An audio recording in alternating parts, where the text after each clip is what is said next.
Hello mga person! So for today's video, for today's ganap, kahapon nga mula sa amin sa Santo Tomas, Batangas ay lumipad kami patungo dito sa may Parian, Calamba. Dinalaw nga kasi namin yung tito ng Daddy Gerson yung na bagong opera sa puso. Ngayong araw nga daw kasi ay nakauwi na daw siya sa kanilang bahay mula sa hospital, kaya naman agad-agad na kaming dumalaw sa kanya. At eto na nga mga person, hindi ko na nga na-video yung pagpasok namin sa bahay nila. Syempre, it's confidential na.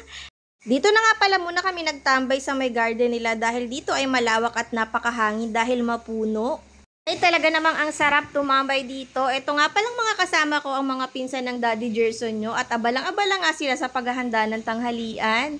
Kumuha na nga lang sila ng dahon ng saging at dito na kami kumain para mas masarap din ng salo-salo. At ang pinakamasarap dyan ay wala kang hugasin. At ayan na nga mga person, meron pa nga ditong nilagang baka. Napakasarap, favorite ko din yan. Gustong-gusto ko nga rin talaga yung pagkakaluto lagi nila ng nilagang baka dito. Tuwing napunta nga kami dito ay naaabutan namin meron silang nilagang baka. At talaga namang sarap na sarap ako sa timpla. At sobrang lambot ng karne. O diba, napakabilis ng transition. Linis na agad yung mesa dahil tapos na nga kaming magsilapang. Grabe, ang bibilis namin kumain dahil ang sarap talaga ng salo-salo at ang sarap din ng mga inihain nila. Maya-maya lang ay naghanda na rin kami ng panghimagas. Sakto nga ay maraming puno na mangga dito kaya naman nanguha sila at ayan nagkain na rin kami. Ay, ang sarap talaga mangain itong hilaw ng mangga lalo na pag naandito ka sa ilalim ng puno niya. At ayan si Daddy Gerson, binalatan na nga ang lahat para tuloy-tuloy na ang pag-food trip namin itong mangga. Nainip naman ito mga to at ito pinaglalaban na yung mga alaga nilang manok. Halos puros panabla nga lang sila at syempre inaawat na agad nila kapag may matatalo na, mahirap na baka mategi pa yung isa. Grabe, ang sarap talagang tumambay dito at mahangin at syempre pagkatapos nga ng lahat ay nakauwi na rin kami at kinabukasan na nga today for today's video na. At ayan, nabalitaan ko nga may pagatas doon sa center. Grabe, napakalaki ng anmum oh. Ngayong araw nga ang schedule ang check-up ko dito sa may amin, dito sa may Santo Tomas. Hindi na nga sana ako pupunta dahil sobrang sakit ng ulo ko ngayon at parang sisipunin ako tapos ang sakit ng balakang ko. Pagising ko nga ay napakabigat ng pakiramdam ko at ang sakit din ng balakang ko, ulo, tapos parang sisipunin nga ako.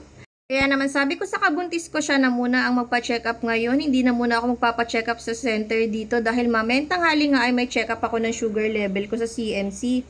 Sabi ko nga ay mamamahinga muna ako ngayong umaga at siya na lamang muna ang umatid. Kaya lang pag uwi niya ay nakita ko nga na may dala-dala siyang malaking anum na gatas na pambuntis. Sabi nga daw niya ay libre yun dito kaya lang pagdating ko nga dito ay naubusan na ako.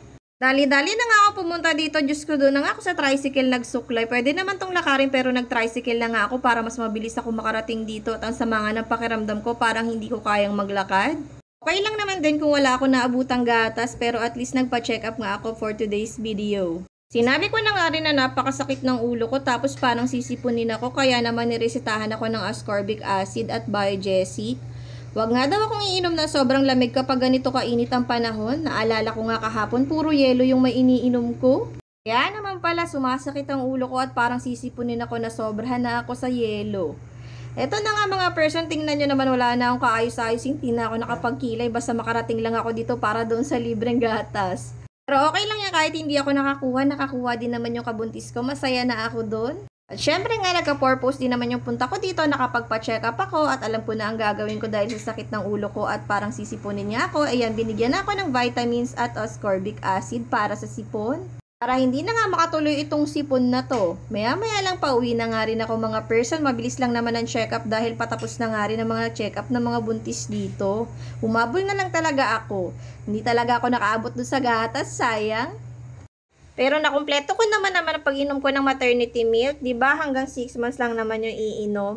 Mas maganda nga sana kung may iniinom rin ako ngayon. Pero sabi nga daw nila nakakalaki nga daw masyado ng bata yun. Pero iniisip ko naman CS naman ako. Kaya okay lang naman siguro na lumaki si baby. Ang sarap nga kasi nun. Sabi nga ng Daddy Gerson nyo ay bumili na lamang ako kung gusto ko no nagpakahirap pa ako dito. Sabi ko okay lang yan. At least check up ko naman ngayon. At least nakapag-report ako dito sa center. Karamihan niya sa mga buntis ay ayaw ng gatas na ganun, diba? Pero ako gustong-gusto kong umiinom ako ng mga ganung gatas dahil nararamdaman ko nga na napaka-healthy nun para sa baby ko. So, heto na nga mga person, nakalabas na ako ng barangay center at eto na naglalakad na nga ako dahil makulimlim na naman. Medyo malapit lang naman ito sa subdivision namin. At eto na nga, nandito na ako sa loob ng subdivision namin at tumirik na nga yung araw. Mabuti na lamang talaga ay malapit-lapit na ako dito sa aming bahay.